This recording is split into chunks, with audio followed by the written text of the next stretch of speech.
உலகத்துல நாங்க பொருளாதாரத்துல முன்னேறிட்டோம், ஜப்பானை தூக்கி பின்னாடி போட்டுட்டோம், இப்படி எல்லாம் இந்தியா பேசிட்டு இருக்க தருணத்துலதான் இந்தியாவும் வறுமையில் வாழ்கின்ற உலகின் நாடுகளில் பட்டியலில் இடம் பிடிச்சிருக்காங்க. இன்னைக்கு நான் எதை பத்தி பேச போறேன் அப்படின்னா, உலகத்துல வறுமையில் சிக்கி தவிக்கும் முதல் 10 நாடுகள் எது, அது எந்த கண்டத்துல இருக்கு, என்ன அரசியல், அப்படிதான் நான் பார்க்க போறேன். அனைவருக்கும் வணக்கம். இது உலகம் ஒரு பொக்கிஷம் யூடியூப் சேனல்.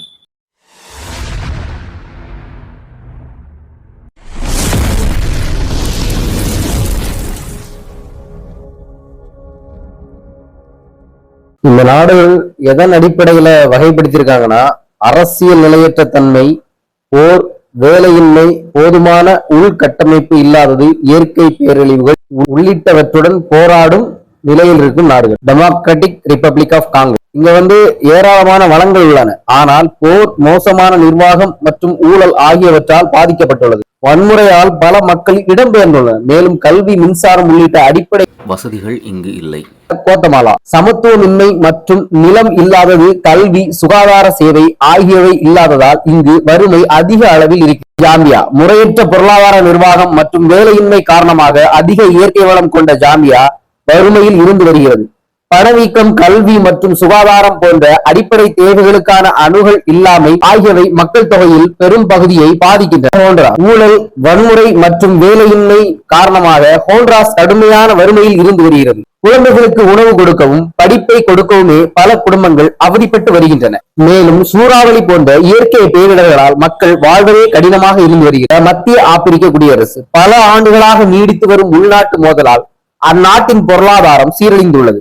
அரசாங்கம் அடிப்படை சேவைகளை வழங்க போராடுகிறது. மேலும் பல குடிமக்கள் உயிர் வாழ்வதற்கு மனிதாபிமான உதவியை நம்பியுள்ளனர். புருண்டி இருக்கு.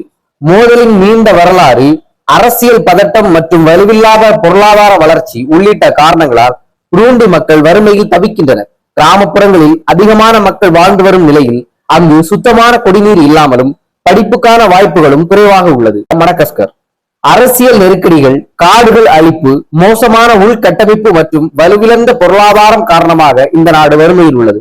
பெரும்பான்மை மக்கள் விவசாயத்தை நம்பியிருக்கும் இங்கு காலநிலை மாற்றம் மற்றும் வளங்களின் பற்றாக்குறை உயிர் வாழ்வை மிகவும் கடினமாக்கியுள்ளது.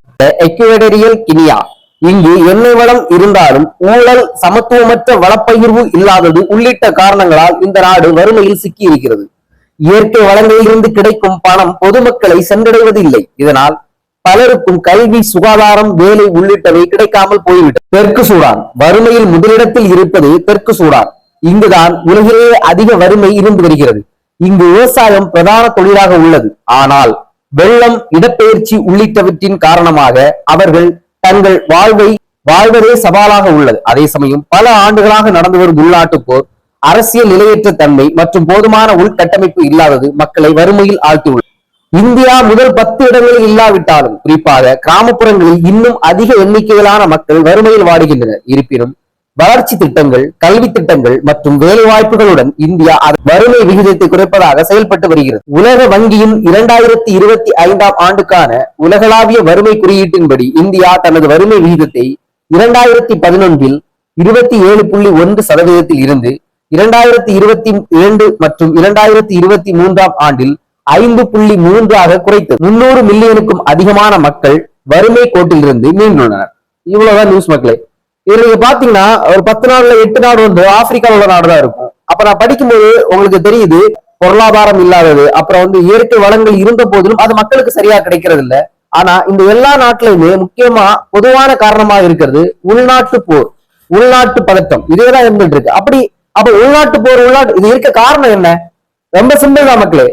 என்னன்னா ஒரு குரூப் மொத்த பொருட்களையும் இயற்கை வளங்களையும் அங்க இருக்க மக்கள் வளங்களையும் சுரண்டி ஒரு குறிப்பிட்ட தங்களை வல்லரசு நாடுகள் சொல்லி மார்க்கட்டிக்கிட்ட நாடுகளுக்கு கொடுத்துட்டு இருக்காங்க. அதை எதிர்க்கிறாங்க.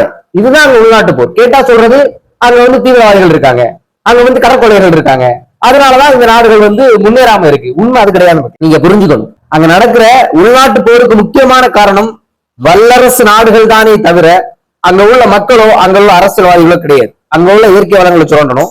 அதை இந்த வல்லரசு நாடுகள் சந்தோஷமா இருக்கணும். அதுக்கு அங்க உள்ள மக்கள் தான் வேலை பார்க்கணும். ஆனா அந்த மக்களுக்கு சேலரி எல்லாம் கொடுக்க மாட்டாங்க.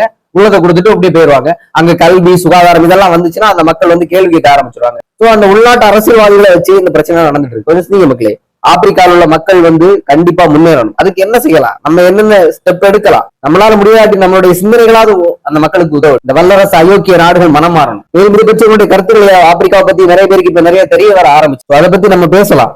நீங்க உங்க கருத்துக்கள் ஏதாவது நீங்க அதை முதல்ல தெரிவிங்க. அனைவருக்கும் நன்றி.